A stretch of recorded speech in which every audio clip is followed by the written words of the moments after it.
ओम नमो भगवते वासुदेवाय। 7वां अध्याय राजा त्रिशंकु और हरिश्चंद्र की कथा। श्री सुखदेव जी कहते हैं, परीक्षित, मैं वर्णन कर चुका हूँ कि मानधाता के पुत्रों में सबसे श्रेष्ठ अम्बरीश थे। उनके दादा युवनाशव ने उन्हें पुत्र रूप में स्वीकार कर लिया। उनका पुत्र हुआ यौवनाशव और यौवनाशव का हारित। मानधाता के वंश में ये 3 अवान्तर गोत्रों के प्रवर्तक हुए। नागों ने अपनी बहन नर्मदा का विवाह पुरुकुत्स से कर दिया था। नागराज वासुकी की आज्ञा से नर्मदा अपनी पति को रसातल में ले गई। वहाँ भगवान की शक्ति से संपन्न होकर पुरुकुत्स ने वध करने योग्य गंधर्वों को मार डाला। इस पर नागराज ने प्रसन्न होकर पुरुकुत्स को वर दिया कि जो इस प्रसंग का स्मरण करेगा वह सर्पों से निर्भय हो जाएगा। राजा पुरुकुत्स का पुत्र त्रदस्यु था। उसके पुत्र हुए अनरण्य।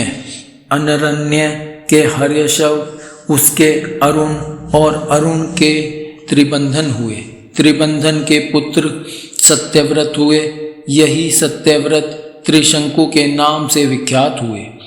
यद्यपि त्रिशंकु अपने पिता और गुरु के शाप से चांडाल हो गए थे, परंतु विश्वामित्र जी के प्रभाव से वे सशरीर स्वर्ग में चले गए।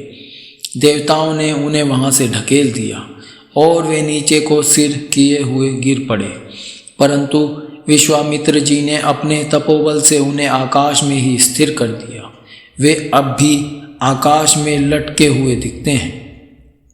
त्रिशंकु के पुत्र थे हरिश्चंद्र। उनके लिए विश्वामित्र और वशिष्ठ एक दूसरे को शाप देकर पक्षी हो गए और बहुत वर्षों तक लड़ते रहे।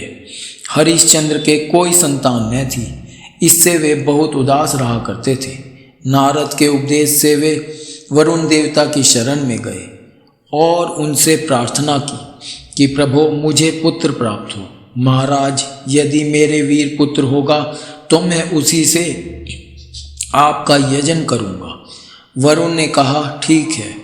तब वरुण की कृपा से हरिश्चंद्र के रोहित नाम का पुत्र हुआ। पुत्र होते ही वरुण ने आकर कहा, हरिश्चंद्र, तुम्हें पुत्र प्राप्त हो गया, अब इसके द्वारा मेरा यज्ञ करो। हरिश्चंद्र ने कहा, जब आपका यह यज्ञ पशु रोहित 10 दिन से अधिक का हो जाएगा तब यज्ञ के योग्य होगा।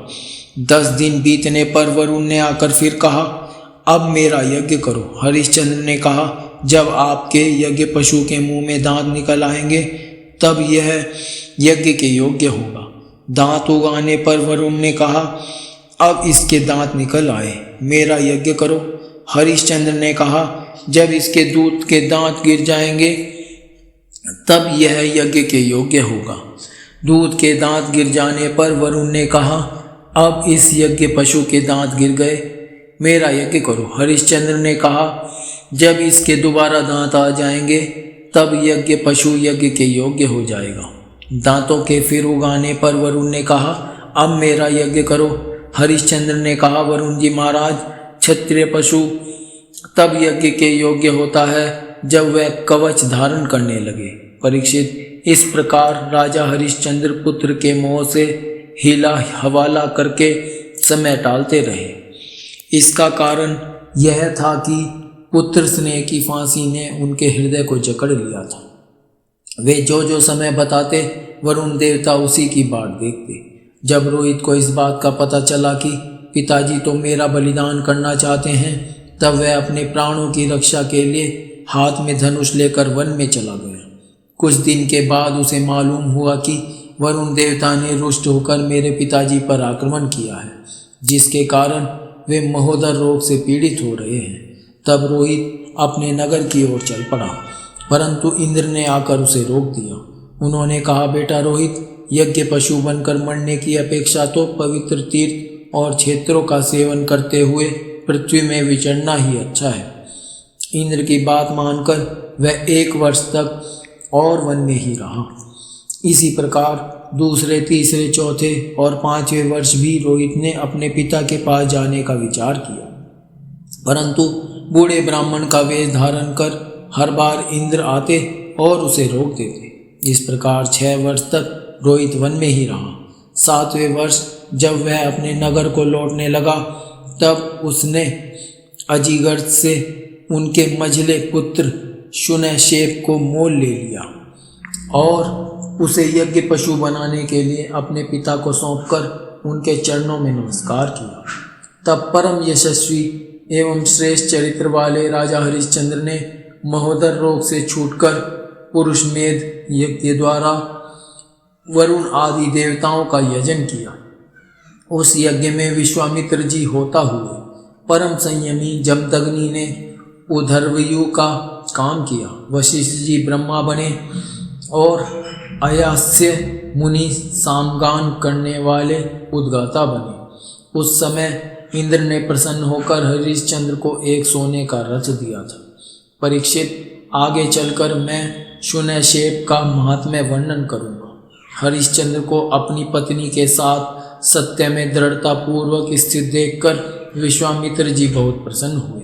उन्होंने उन्हें उस ज्ञान का उपदेश किया जिसका कभी नाश नहीं होता।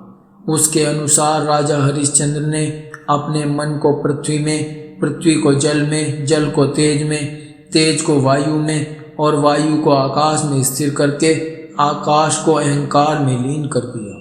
फिर अहंकार को महत्त्व में लीन करके उसमें ज्ञान कला का ध्यान किया और उससे अज्ञान को भस्म कर दिया।